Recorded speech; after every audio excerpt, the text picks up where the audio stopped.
Warning, this video contains spoilers for Thor: Love and Thunder.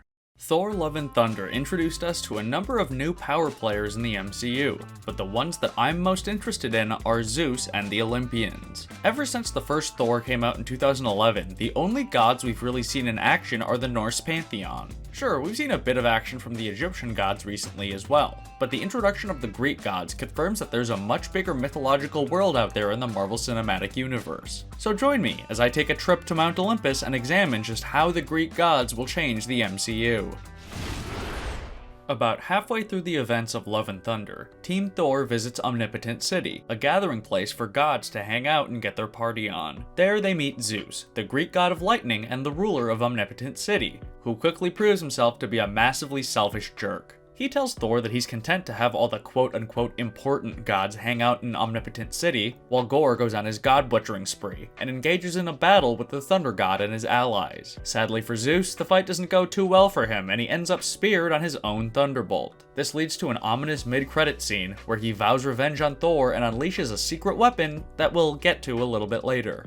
Throughout their appearances in the MCU, the Norse gods have been depicted as fairly selfish and power-hungry, though not without some ultimately redeeming traits. At the end of the day, Odin and the rest of his kind do care about keeping the universe safe, using their powers to fend off threats to normal citizens, and generally looking after the planets under their rule. However, Zeus does not appear to share any of these morals. Instead, he's presented as an ignorant hedonist who only cares about himself. While Thor, Jane, and Valkyrie are engaging on this extremely taxing quest to track down and stop Gorr, Zeus, who is mentioned to have one of the most powerful armies out of all the gods, is busy making light shows in Omnipotent City. He even admits to Thor that he's terrified of Gorr, and is willing to let other gods die at his hands if it means keeping his attention off the Olympians. It's a very different portrayal of Zeus than people are used to seeing, and it nicely sets up the god of lightning as a villain with the potential to reappear down the line. He's going to be recuperating for a while from that thunderbolt stab, but when he does, he's bound to be furious, and ready to come for Thor and his allies with his full might. He has a nice little monologue in the mid-credits scene about how people now look at superheroes as their protectors instead of gods, and it's a decent motivation to carry him forward into future films. The fact that the Olympians are now out for blood against superheroes is pretty worrying, and I could definitely see Zeus returning in a fifth Thor movie, bringing the might of the entire Greek pantheon with him as he wages war on the still rebuilding Asgard.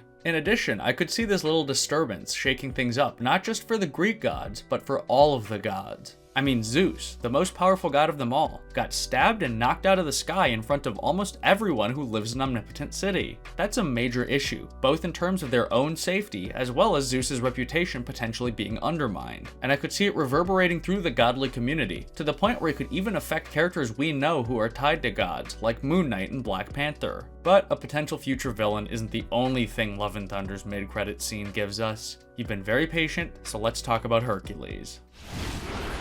Yes, let's address one of the aspects of the film that I'm sure is going to be speculated about like crazy for the next few weeks, the MCU introduction of Hercules. I'm gonna assume that most people watching this video have at least a cursory knowledge of who he is, if not from the Greek myth, then at least from the Disney movie. But to cover the basics really quickly, he's the demigod son of Zeus, who is raised on Earth and as a result feels a need to protect the lowly people of our realm. He's got various godly abilities, including superhuman strength, speed, and near invulnerability, and he's widely regarded as Olympus's greatest warrior. The modern version of Hercules first appeared in the world of Marvel Comics back in the 1960s, where he briefly fought the Avengers before joining them. Zeus essentially banished him to Earth for a while, so he didn't really have a choice but to stick around and fight evil with the team. But he eventually became a close friend and official member of the Avengers lineup. Since then, Hercules has gone back and forth between Earth and Olympus countless times, earning the reputation of being one of the strongest heroes in the world. When it comes to the MCU, I imagine we'll see them follow Hercules' origin story pretty closely. The only major difference is that in the comics, he was brainwashed by the villain the Enchantress, while in Love and Thunder's post-credit scene, he instead seems to be motivated by a desire to make his father proud and avenge his humiliation. This type of stone-cold dedication will surely end up making him an extremely dangerous villain when he and Thor eventually cross paths. But I also imagine that eventually he'll realize that the Lord of Thunder, God of Thunder, really is a good person, deep down, especially when he sees how close he is with Gorr's daughter. I predict that Herc will question why Zeus sent him on this ultimately pointless quest, and he and Thor will team up to take down his father's forces. At that point, Thor will help him join the Avengers, giving them a fresh new god to take his place, and Chris Hemsworth will go sit on a farm somewhere and watch the sun rise on a grateful universe. And then Danny DeVito will show up and hit Hercules with a musical number. So you wanna be a hero, kid? Well, whoop-de-doo. Come on guys, seriously, you can't tell me you wouldn't want to watch Hercules fight Big Wheel in the MCU. Let me know in the comments if you want to see that. I'm Matt Sonnack, I made this video, and if you enjoyed it, please leave a like and subscribe to the channel. Thanks for watching!